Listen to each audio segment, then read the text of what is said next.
Okay, well, we've answered a little SOS call because fans of Inside the Octagon have realised that we didn't have time to get in the studio with our UFC colleagues and produce a proper show. So this isn't an official UFC product, despite very grand appearances and a guest as well. But Dan, I mean, what a fight. What a fight, and we had to do something. People want to hear what needs to be said. What is Dan Hardy, the analyst, going to talk about? What's he going to bring to the table? So I am here to facilitate. I was so disappointed when the last show didn't come, because that's 3 times we've tried to do it now. Yeah. And every one of them was a really enjoyable show to make, and every one of them I felt gave a real good analysis of what to expect from each fighter. And now we're not seeing any of them now, so that's a bit disappointing. And it's been nice because as you said, we've covered those fighters again and again, and then we've had a short space of time where they fought, so we were able to see the evolution and what went right, what we'd looked at, what they brought to the table. So anyway, maybe. And I'm also disappointed that we don't get to properly break this one down as well with my TV Yes, screen, of course, yeah. So this is a restricted Dan Hardy. But I'll just pretend I've got a screen here. Yeah, every now and then. Yeah. Well, let's talk about the fight then, because just top line, what a stud Max Holloway is for taking this fight against 25-0 Khabib Nurmagomedov. Very difficult to really even pull apart what he doesn't do well. There's very few flaws to his game, hence his perfect record. So when you heard the news, apart from being disappointed for Tony Ferguson, for the fight fans, but when you heard that Max Holloway had stepped up, as a fighter, what did you think? Respect, absolute respect. Best possible replacement the UFC could have found. Better, in my opinion, than Conor McGregor, because for Conor to have, to have a spectacular performance, he needs that hype going into it. Whereas Max Holloway, just the character that he is, when he takes a fight, you know what you're going to get out of Max Holloway. You know what I mean? It's a part of the enjoyment of watching Max Holloway compete is that you can just see how much he enjoys it. I mean, he said himself at the press conference, didn't he, when they were talking about the matchup and, if somebody falls out, who's the replacement? He immediately grabbed the mic, you know? When you want to be the best, you got to fight the best, and the best is blessed, or something. I love that line. Beautiful line. And he's just poised for stardom. And you've got to think, if Max Holloway wins this, he immediately calls out Conor McGregor. There is nobody else for Conor to come back and face. It immediately clears up the whole confusion. It puts Tony Ferguson on the side, which is unfortunate for him. Obviously, it puts Khabib to one side as well, although that obviously would be a massive fight. But the storyline with Max Holloway not losing since he faced Conor McGregor the first time, the only person to take him to a decision at featherweight, he marched through everybody all the way to 2 titles. He basically took the belts off Conor McGregor. I mean, it's just the stage is perfect for Max Holloway to become the greatest of all time. I can't help but daydream about the potential that he has after this. If he beats Khabib, we get him against Conor McGregor. If he beats Conor McGregor, I think we get Max Holloway GSP. I mean, oh my God, it gets crazy. It gets crazy if he beats Khabib. Fantasy matchmaking. He puts himself in that superhero class of fighters that you can just match up with anybody and they will sell. They're even talking about him fighting Mikey Garcia in boxing. I heard about this. Yeah, Dana was asked. That's a bad idea. I just don't think it benefits Max Holloway at all. But it just goes to show that there's so much conversation around now. What can we do with Max Holloway? Where can he go? What is he, 26, 27? Yeah, young. Sky's the limit. It's amazing. And he would be a 2-weight world champion, and he would have defended his belt as well, which he's got that one over. And he keeps mentioning that. Yeah, he does mention that, which is why I felt like I had to bring it up. But I mean, records could be made, broken, and setting that bar ever so high quickly as well. How long did it take for someone to get those 2 world titles, and then very, very quickly someone comes in? But listen, let's not get ahead of ourselves, right? So the way that we were going to set this up is almost like you guys peering into how we would discuss Inside the Octagon before we go into the studio, which is kind of like how we're dressed right now. I say a lot of stupid stuff, which Dan then is very kind to me, pushing back. But I think it'd be interesting for you. I'm happy for you guys to see the more raw version of me over here asking questions. Not normally with us. No, that is the other thing. She's the addition. she's a better looking version of some of our UFC colleagues as well. That's true. They'll be very upset. Yeah, they will be upset. So, let's bring up the facts and the stats, which we don't have behind us. But some really interesting ones to look at. 83. So this is for Max Holloway, the current featherweight champion. 83% takedown defense. Clay Collard in 2014 was the last person to take him down. That's really impressive. It is really impressive. Why do you think that is? Why do you think no one's looking to take down Max Holloway? Or is it Max Holloway just with super good takedown defense? I think his game and I think his stance is heavily based around defending takedowns. You'll notice he stands very heavy on the lead leg. And because he's always switching his stance and moving forward at angles, I love the way that it's almost like the evolved version of Frankie Edgar's footwork. Frankie Edgar's excellent, with his feet, but he does it specifically from an orthodox stance. Whereas Max Holloway's now showing the ability to switch, very much like TJ Dillashaw was doing. And when you add that option in to switch your stance as you're moving forward, it makes it far more difficult to set up a takedown. Right. So I think that's a benefit. I think the fact that he leans heavy on his lead leg makes it much easier for him to drop his weight low and to immediately start defending takedowns. He's great at fighting for underhooks. He's got good balance. Very similar to Tony Ferguson as well. If you do start to elevate him, because he's so long, he's able to get a point to the floor to at least influence the way that he's moving. Right. And that's a big part for him as well. So I think he was born at the right era so you can learn striking with takedown defense at the same time. A lot of people in the generations before, they came from striking and learned takedown defense, or they came with wrestling and learned striking.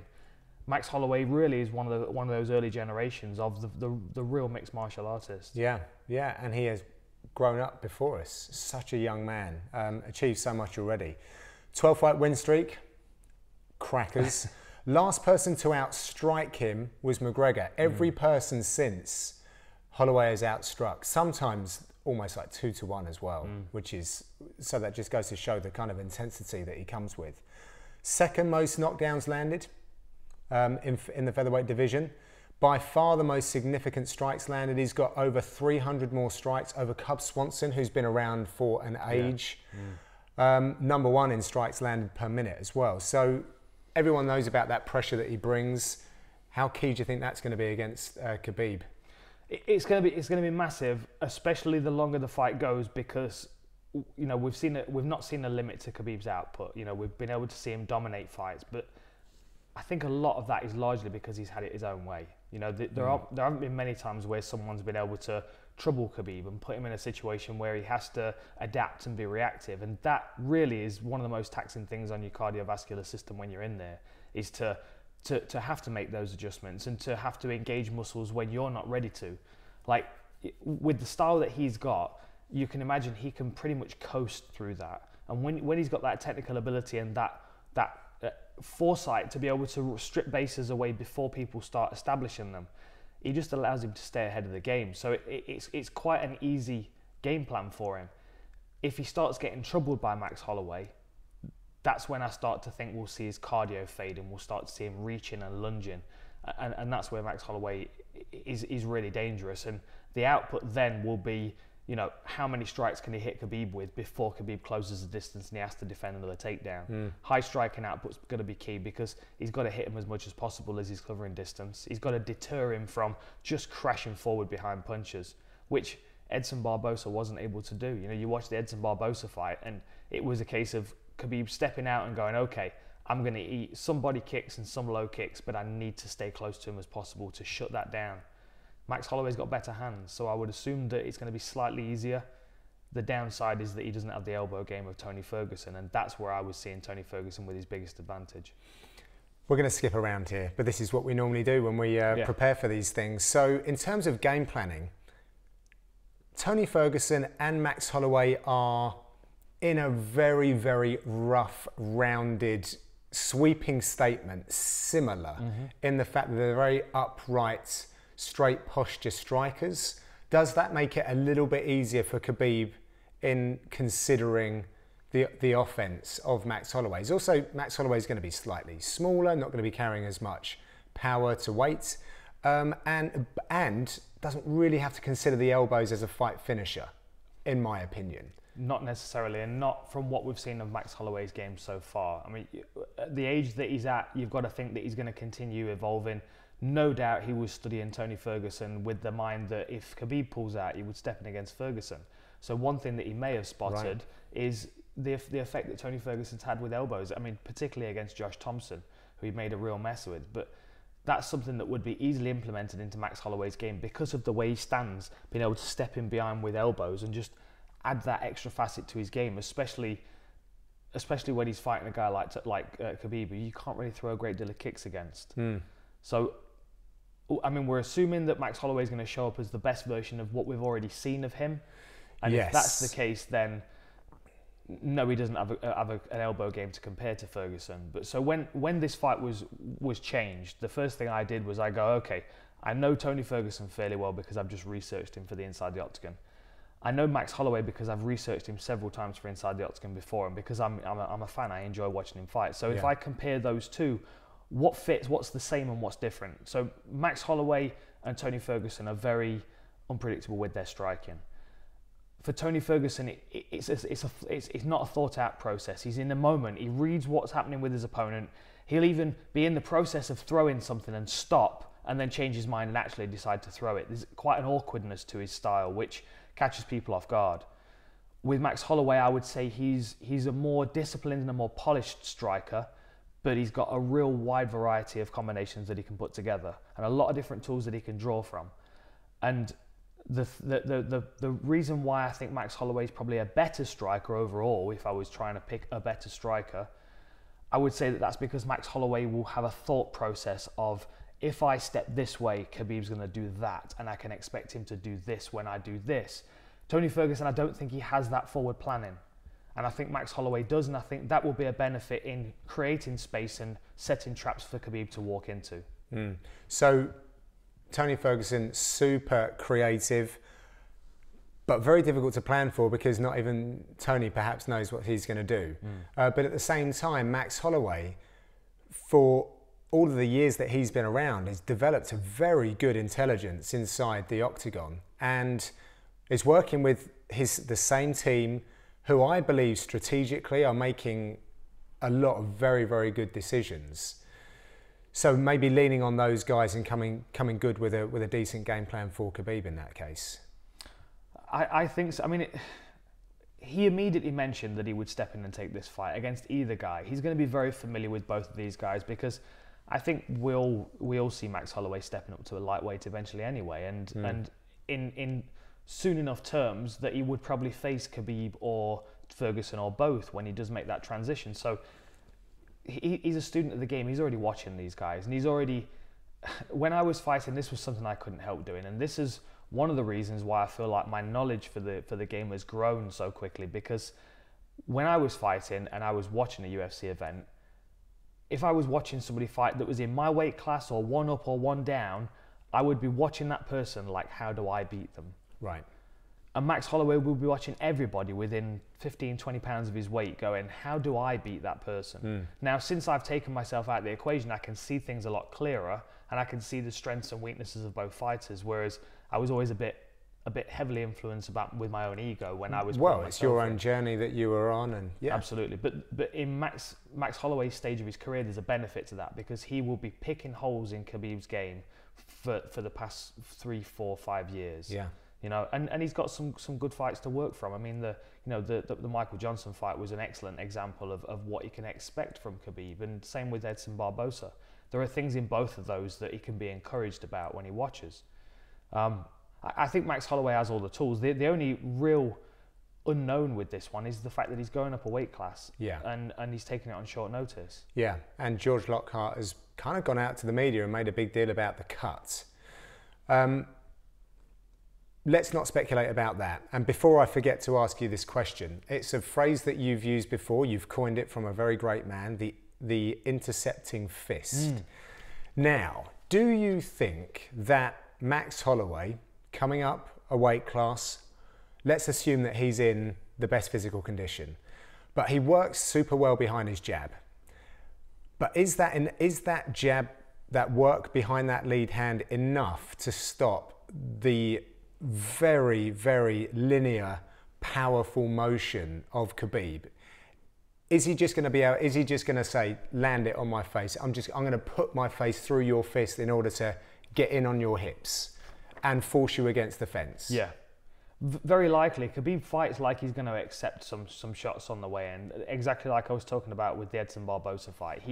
He's willing to cover distance and take shots to get within range because he knows once he's got his teeth into you, there's very little you can do. There's a moment where he almost does a flying knee, but doesn't do a flying knee, sort of crashes through the guard of Barbosa against the fence to pin him there. Yeah.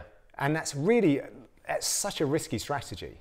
But, you know, like a Damian Maia, you know that once you're in contact with that person and you're clamped on, that's your world. Yeah. It's Jacare as well. Yeah. Jacare will go to the floor on any terms. I mean, that's why Tony Ferguson was an intriguing opponent, because he's very much the same. Right. There's a creativity in his takedown offense, the forward rolling and that kind of stuff, but he also does accept going to the floor and attacking immediately as they land. So you've got to think Khabib's mentality, especially because he's never been defeated. And that is a benefit for his confidence, but it's a detriment for his adaptability because he's never needed to adapt. Max Holloway's had losses. That Conor McGregor fight was, sometimes you'll come into contact with a fighter a little bit too soon and it'll be like just reaching out and touching the next level. And that's what Max Holloway experienced in that. But as soon as he touched that next level, he was able to access it. And then he was able to train himself up to it. And that's what we've seen over his last few performances. So in Max Holloway's head, he's had those lessons earlier in his career. He knows he can adapt. Khabib never had those lessons. So that first moment where his confidence is broken, that first, let's speculate, for example. So Max Holloway loses the first 2 rounds. Khabib motors forward, he eats the jab, he gets swollen up and bruised a little bit, but ultimately he's okay. He's able to get in and drag Max Holloway to the floor. The 3rd round starts and Khabib tries for a takedown and Max Holloway chases his neck, and immediately Khabib's like, oh, there's a first line of defense there. He tries for another takedown and Max Holloway defends it again. Now he's got to strike with Max Holloway for a minute. That first moment where he goes, this is not working, my regular game plan's not working, what happens to Khabib's head? How does he deal with that? And how does then he deal with the rising confidence of Max Holloway, who is then going to start walking him down and beating him Probably off? talking to you as well. Exactly. Yeah. We'll get the Diaz hands coming out and he'll start slapping Khabib. Yeah. And there was a lot of slapping in that second Aldo fight. A lot of slapping. You mentioned this earlier. He uses it so well to open up targets. Yeah. You know, I always remember the combination that he landed against Lamas against the fence, where he was flurrying to bring the hands up and then just cracked him in the body. And you could see the body tuck and the elbows come down, the change in that posture. And he does the same thing with the hands, you know, just like get reaction, get people's reactions so they start, you know, taking that bait and opening those targets. That's what I was talking about, the difference between him and Tony Ferguson. Tony Ferguson may see that target and he'll exploit it, but he won't create that target for himself. Right. Do you know what I mean? So so there's more programming likely to come from the style of Max Holloway than Tony Ferguson is a bit more reactive. Exactly. The example I always use is Anthony Pettis against Joe Lozon with the body kick. Right. Hit him with the body kick and hurt him. Then he reminded him that the body kick was dangerous even though he blocked it. So then the next time Joe Lozon saw his hip flinch, he dropped his hand and exposed the side of his head and got knocked out. That is a level of programming that some strikers, they don't have, they don't need. Tony Ferguson doesn't work on that level. He works on a level where he's in the moment and it's like a training session. State. Yeah. Exactly. Yeah. Try stuff in the octagon, which some coaches would be very worried about. Yes, go in and have fun, but go in and have fun within these parameters that we've laid out in the last 8 weeks. But that's why it's so exciting, and it's working for him. Something that I want to ask you about that I noticed, it's worth talking about the reach.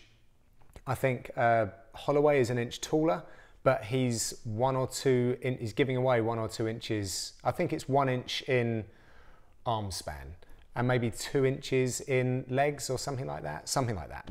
Anyway, my point is he doesn't have a reach advantage, and he holds his hands quite far forward. So they're extended from his body, which gives the perception that he's bigger than what he is. And also his jab and his right hand has a little less distance to go from as well. But his chest and the width of his actual body is quite narrow. So it's deceiving when we talk about reaches, because it's not there. It's fingertip to fingertip, which takes into consideration your chest or your back and shoulders. So when I've seen him really getting down, like when it was with Lamas, and then he did it a little bit with Jose Aldo in that second fight, when he almost meets his opponent in the center and is like, right, let's throw down. He's very narrow in his shoulders, and he throws his punches very straight, which means they come in this kind of direction. A lot of the other fighters that he's been against, I'm asking you this question, if you think there's any validity to it, they're a little bit broader. And when they're trying to throw, even if they saw anything other than a straight punch, they're just deflecting off the side of Holloway, because he's kind of narrower, going a little bit more direct. Is there something in that?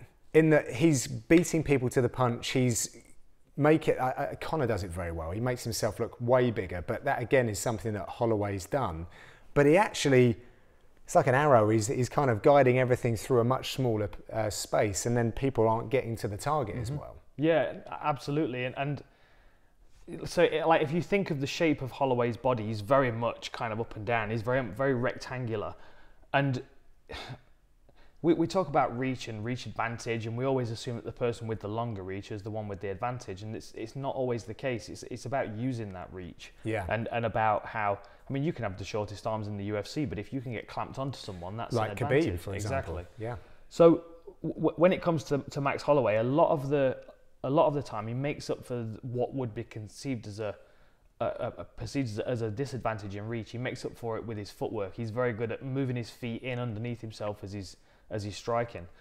And as far as his posture goes, as I was talking about with his takedown defense, because he leans heavy on his lead leg, and he's his arms are slightly out, so he's very good at dropping his elbows and creating a shield immediately, even if that's just to buy him a second to get his hips back. The other benefit as well is that because his hands are pretty much halfway there, he doesn't have that drawback to punch. So he pops you, he taps you. And a common misconception with a lot of fighters, especially if they're not coming from a striking background, and they're say that they're jiu-jitsu players or they're grapplers or something like that, they don't understand how to apply power in punches. Like a drill I always used to do on the bag, and a drill that my striking coach used to have me do, is we would do, say, a 4-punch combination. We would go jab, cross, hook, cross, and he would move one of the pads. So then what it would mean is I would have to throw the punches to hit correctly, but not to throw where I would overextend myself if I missed. Right, yes. Which is, so when you throw a big wild punch and you miss, you've got to then basically, you engage muscles to throw the punch. If the punch lands, that breaks for you. If you miss, you've got to apply another set of muscles to break and to pull that momentum back. So Max Holloway doesn't overexpose himself. He's able to walk himself into range and pick at people because he's hitting them with 40, 50, 60% power. And Joanna does this as well, and she's on the same card, and we're going to see this. Another thing I always used to do to train this is I would say pick a 4-punch combination. So say I go 1, 2, 3, 2. I would then go, okay, my left hook's my power punch. So I go 1, 2, hit with power, and then touch again. Right. So I would choose when I was applying power and to what strike I was applying it to. So as you were talking about with Max Holloway throwing a lot of slapping punches, he knows that that's a smokescreen to open up for the power shot. And because his hands are so close to you, he can pick you. He can, just kind of keep lighting you up, keep something in your face. And one thing I was expecting Tony Ferguson to use well against Khabib were those jamming shots, the intercepting fist. As Khabib stepping forward, just catching with a solid shot on the end of the chin that doesn't necessarily have to have power, but would act as almost like a joust, just stop him in his tracks and force his momentum a different direction, make him have to regroup. How important is not overextending against Khabib? You've got to think every mistake that you make is going to leave you available for a takedown.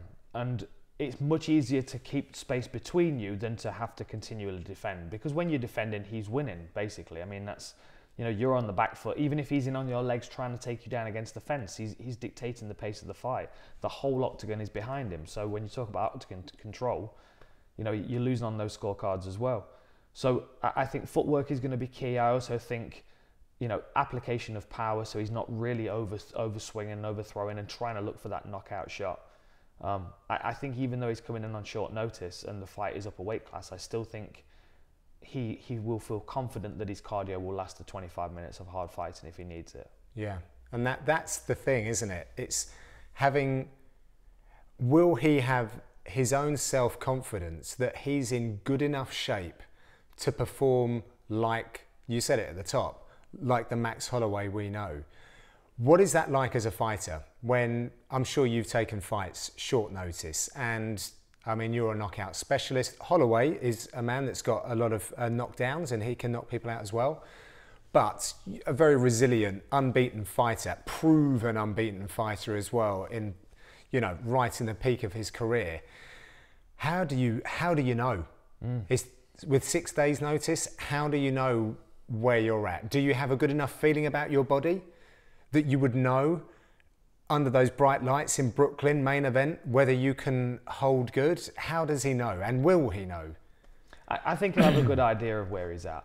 I don't think there's ever a stage in Max Holloway's career where he's just absent from the gym for a number of days. I think there will always be something he'll be doing. So even if he's not doing a regular training camp session, he'll be able to gauge his conditioning levels, what he's capable of, you know, if anything's hurting, if anything's not responding as well as it should be, those kind of things. He'll be very much tuned into that all the time. So I don't think that's going to be much of an issue as far as his confidence goes. I also think the fact that there is no pressure on him in this fight, because he's already the hero for stepping up. Yeah, he's already, you know, a legend for taking a fight. I mean, Khabib's unbeaten. He's coming up a weight class to fight him on 6 days' notice.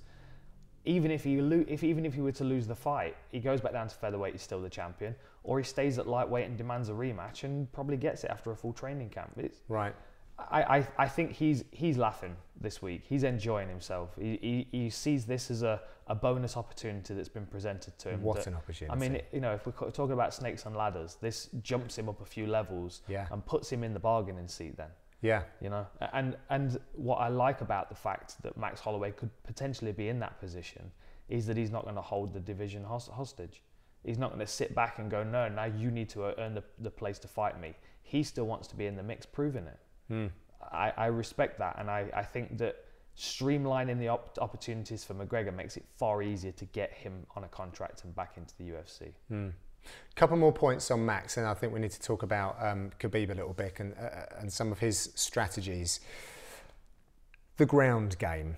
As I said, I think the last time he got taken down was 2014. He has landed takedowns of his own, and he has a very nice floaty top game. I have to say that he's going to get put on his back at some point, or at least on his butt. We haven't seen anything though, have we? To even give us an indication of where he's at. Where do you think he's at with his wrestling and his ability on his back? Do you think he's going to play there? Do you think he's going to spring back to his feet? I honestly don't think Max Holloway's interested in playing off his back, in learning a guard game necessarily. I think his entire focus will be butterfly hooks, underhooks, sweep back to the top position, get back to the feet, find my way to the fence and start working up. Now, he knows Khabib is going to take him down against the fence because that's where Khabib likes to do most of his work. So he does have some leverage there that he can lean on. He can push into the fence and, you know, work himself back up.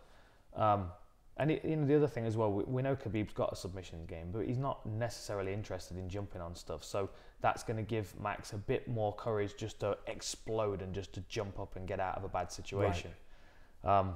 I think the only attacks that we see from Max Holloway is once he's defended a takedown or two for Khabib and he sees that Khabib's starting to slow down, then he's going to start looking at those neck attacks. Right. And it's going to be that high elbow, those guillotines, maybe a front headlock, head and arm combination or something like that, where he's able to attack to the point where if it's not working, he can let go and bail out and still be safe. He's not going to fall to his back and work any of that because, I mean, it would just be a nightmarish position, especially if he just spent that first 10 minutes smashed up against the fence getting beaten up. I always remember Mark Henry's face when Edson Barbosa was on the canvas up against the fence in the corner, and Khabib landed this Thor's hammer of a punch, poof, and you just saw Mark Henry go, just, you know, you felt that power as a coach through the fence, and you know, any one of those shots is enough to you know, to change the way that you perceive the fight in your own head, and you just kind of start to give up after that. And that's what Khabib relies on, because he's not a knockout puncher necessarily. Max does take punches, very good chin. I think they were even saying in commentary, you know, Jose is landing really big shots here, but Holloway was just nonchalant, just walking through it. But here's one. So I think this is something that you've shown before. I call it the step through. Is it where he goes from orthodox to southpaw, and the way in which he does that. Talk about that and why it's such a good technique, but also how valid that might be again against someone like, or against Khabib, given his strategy coming into this fight and trying to get underneath stuff and, you know, force Max back to the fence, take him down. Well, the stance switching is really useful when you've already got your opponent on the back foot.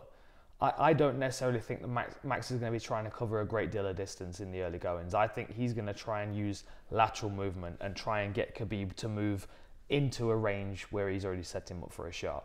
Whether it's a step off to the side and crack him with a right hand on the way in, or a pivot off with a left hook and catch him, or, you know, maybe even as Khabib's crashing forward, he does switch stance and throw a straight left, which, you know, we've seen him do a few times.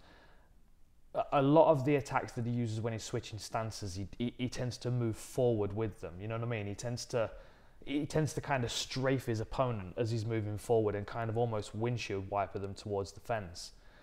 And I don't, even if Khabib is losing the fight and he's starting to take shots, I don't see him giving that ground.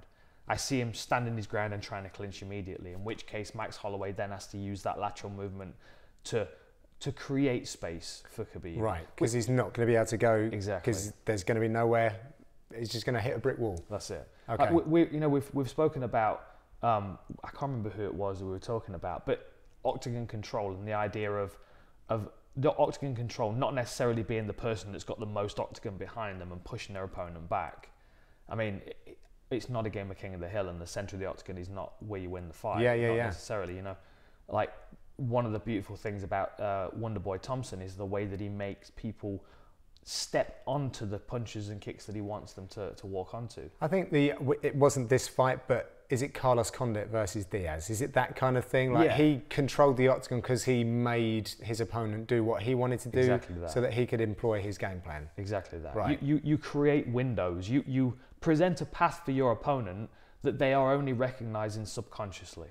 Right. Like, I always talk about it in seminars when I've got somebody backed up against the fence, and I basically, they have a 50-50 option of which way to go, and I will give them a 52% option one way. And although that's only a small difference, they'll recognize that subconsciously and they'll opt to take it. So I can influence that decision, making him step a particular way. Max Holloway can do the same thing, because Khabib in his last fight against Edson Barbosa just followed him in a circle. That was one of the shots that we used in the breakdown inside the octagon, was that aerial shot of Khabib just walking in circles after Edson Barbosa. Which is just it's not great use of energy, I guess. Is that what you're getting at? There's no thought process to it. Right, it's just like a dog with a bone type thing. The space in the octagon is endless if you walk in a circle. You can walk in a circle for 1,000 miles in the octagon. Exactly, if you just cut them off, you make the octagon halved. Then you give them less room to play with. Then when they start to move in that space, then you cut that off again and you give them a third. And you just start slicing the octagon down. So literally, like, you paint them into a corner. Right. That's one way of doing it. The other way of doing it is that you're in the octagon and if you know you've got somebody as predictable as Khabib in their movement, they're going to move forward like a great white shark. You go, okay, you're going to move into this path, so I'm going to step off to the side and hit you as you walk into it. And I expect that's what Max Holloway is going to do with his footwork. He's going to use that ability to switch his stance and to move laterally to basically create traps for Khabib to crash forward into. Okay, well, let's switch it over to Khabib and throw a few stats in there for you. Third best strike differential in the history of the division. Fourth best striking defense in the history of the division, which is quite surprising. Third best strike absorption rate. So he's not getting hit a lot, is what it's telling me, which is very important going in against Max, who's going to put a lot of volume on him. That's not something that really jumps off the page at me, though, when I think about his fights. I mean, it's very much, I think about the offense. I think about the wrestling offense and that ridiculous ground and pound, arguably one of the greatest ground and pound fighters ever now, I think, inside the octagon. Yeah. So maybe talk about that, the striking, defense, and then like a couple of his greatest weapons. Well, just one thing on stats that is often not considered is, because mixed martial arts is such a varied sport, and because striking can be applied to lots of different ranges, you've got to think of where these stats are being racked up. So if Khabib had those striking stats and he was just a kickboxer, they'd be very impressive. But if they're also talking about him not getting hit with shots when people are striking off their back, right? Do you know what I mean? So because that's where people mostly are when they're fighting him. I got you. Yeah. So I mean, his striking defense is his wrestling offense. Yes. That's why his striking defense is so good, because people aren't in a position where they can strike him. Yeah. And a lot of the time when they are striking him, they're on the back foot, they're under pressure. He's also throwing bombs at them in order to close that distance. So they're punching out of panic, you know? Yeah. One of my favorite examples of forcing people to do things out of panic is BJ Penn against Sean Shirk, and we're going back into the archive here, making me feel like an old man. But BJ Penn was on the back foot in that fight because Sean Shirk had that wrestling pressure. BJ Penn later in the fight backed him up to the fence with striking and forced Sean Shirk to make a decision whether to stand and strike or level change. Now, knowing Sean Shirk as a strong wrestler, you can kind of gamble on that because they're good odds. You're going to go, well, it's likely he's going to, especially being under pressure, fight or flight kicks in. He kicks into his subconscious to what he's used to doing, which is level changing and shooting. BJ Penn stepped straight in with a knee and caught him clean.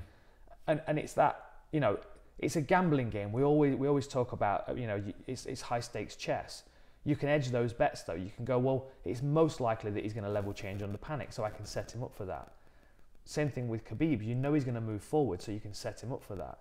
There are different things that you can rely on, and the more of a bank of research that you can do on a fighter, the more you will see those patterns and opportunities. And like I said, Max is obsessive. He's in this sport full time, and he's watching those guys like their potential opponents. His fight against Barboza, Khabib's fight against Barboza, showed some evolution to his game, particularly the kicks. It's something that he's spoken about, showed an understanding of the kicking game and was over to overcome that. Was there anything else that you took from that fight that you think he'd refined, developed? It's difficult, isn't it? Because it's kind of his route one and no one can really stop it so far. Yeah, the only real improvement I've seen is in the technique when he's throwing his punches. He's not throwing with any part of the hand like they're clubs anymore. Right. He does that on the floor a lot. He'll tend to stand over somebody and he'll hit them with a straight punch, then he'll come back with a hammer fist, and there's a lot of variety in his punches there. And in the early days when he was fighting, like his knockout over Thiago Tavares, which is like the uppercut hook that he was throwing, and he hit the same on Shalarus, I think it was. He shot for a takedown, and as there was the response, he caught him with that shot under the chin.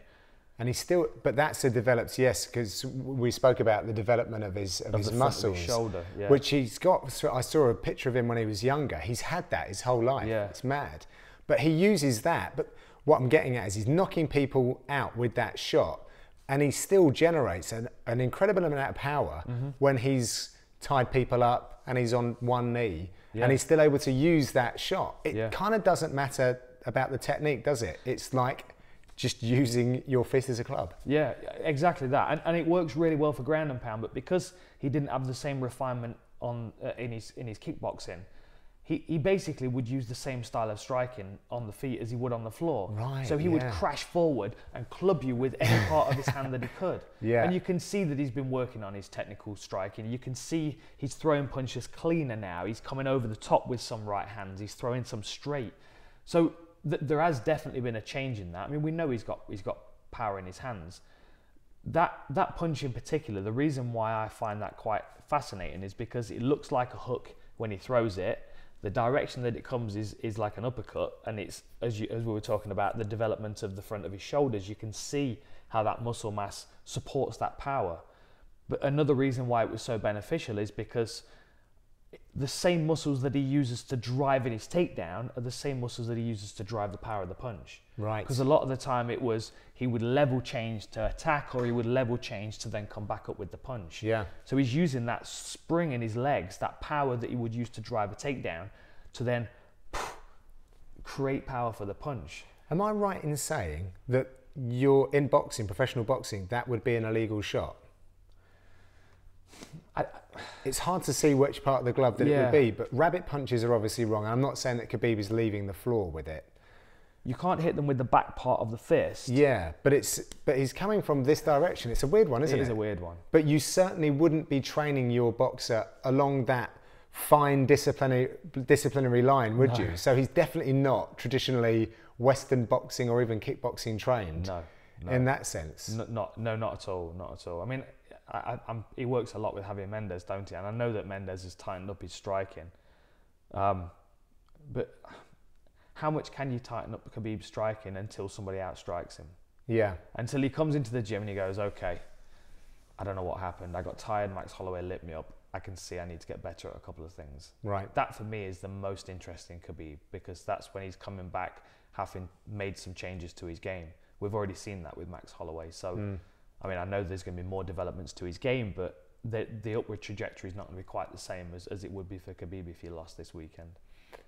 Going back to that punch as well, one thing that I used to love about Naseem Hamed, and one of the reasons why he was so successful, is when you throw from the hip, it's very difficult to see that as a fighter, particularly if you are eye to eye and not maybe looking at the chest or something like that. So that punch was sneaking through a lot of guards. And coming underneath. Yeah, and with the way that Max holds his hands, it looks like it could be quite a decent weapon for breaking those defences. It could potentially be. It could potentially be, but then at the same time, as you were saying, because Max Holloway's quite broad, he doesn't flare his elbows out too much. So it might actually benefit him to be able to catch it on the inside of his back elbow. Yeah. Again, it's one of those unpredictable punches that there isn't necessarily a right way to throw it, because most people don't throw that punch. Yeah. But I would say, to be honest, Max Holloway would be more vulnerable to a traditional left hook, because it would come around the side of his guard. Yes. Yeah. Especially with the trajectory that Khabib throws his power punches in. To crash forward. Exactly. And because you know that every punch he throws is going to be a power punch. Yeah. You know, you can guarantee on that as well. That's a safe bet. You know that if he misses a punch, then you can punish him if you're quick enough. Another thing that we spoke about on the inside of the octagon that you guys didn't get to see was Khabib using his head as like not a rangefinder, but like a placeholder for his punches. Yeah. And I don't see many other fighters doing it quite as well as he does. Speak about that, because I think it's absolutely fascinating, and it's something that I've been trying to bring into my training as well. Yeah, well, Khabib does with his head what Anthony Johnson does with his left hand when he's punching somebody with his right. Go back to Anthony Johnson's fight against Nogueira, and he's playing hacky sack with his head, and it's. Was it Phil Davis as well, where he was? Phil Davis, he just walked him down and beat him up, but he was using it as a rangefinder to stop him, to punch him. Right. The one against Nogueira is where he's got him backed up against the fence, and he's literally... Oh, yes, I remember this. Do you know what I mean? He keeps him up, doesn't he? Yeah, he punches him back to his feet. Yeah. But that rangefinder, Derek Brunson, does it as well. You tend to find when you've got a person that's got that one big punch, their other hand does tend to act as a setup for that big punch. Now, Khabib does it with his head, because a lot of the time he's got somebody, on the seat of their pants, up against the fence, leaning against the fence. He puts his head under their chin, and he's driving them into the fence, which then allows both of his hands to be available to keep taking wrists off, taking a post away, taking an ankle up, elevating a leg, and also punching. And because his head's in contact with them, he knows roughly where their face is going to be. Yeah. He knows which direction their head's facing, because he's forcing their head to face in that direction. So he knows that he can keep hitting them in the face. It's a very oppressive game plan, and it puts people in that dilemma of, do I defend my face or do I try and get back to my feet? One of the clips that we pulled out from the Edson Barbosa fight was the leg triangle.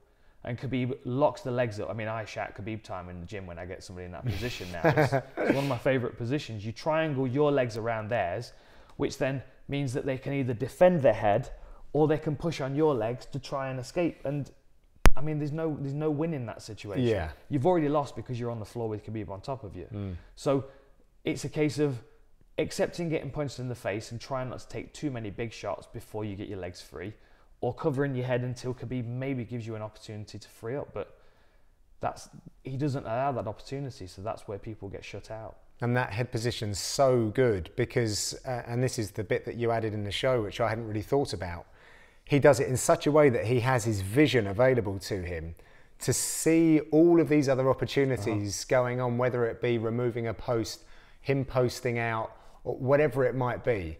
It's a small detail, but head position is, we hear it a lot in commentary and corners calling it, but he is absolutely brilliant with that and that rangefinder. Yeah, and Dan Gable always talked about it. The SBG guys talked about it. The smashing top game, the idea that the higher man always wins. Khabib's whole game is around that. His whole game is around being above his opponent, bearing down on them, forcing them to carry his weight, and then as they're trying to get up under that pressure, just beating them up and wearing them down.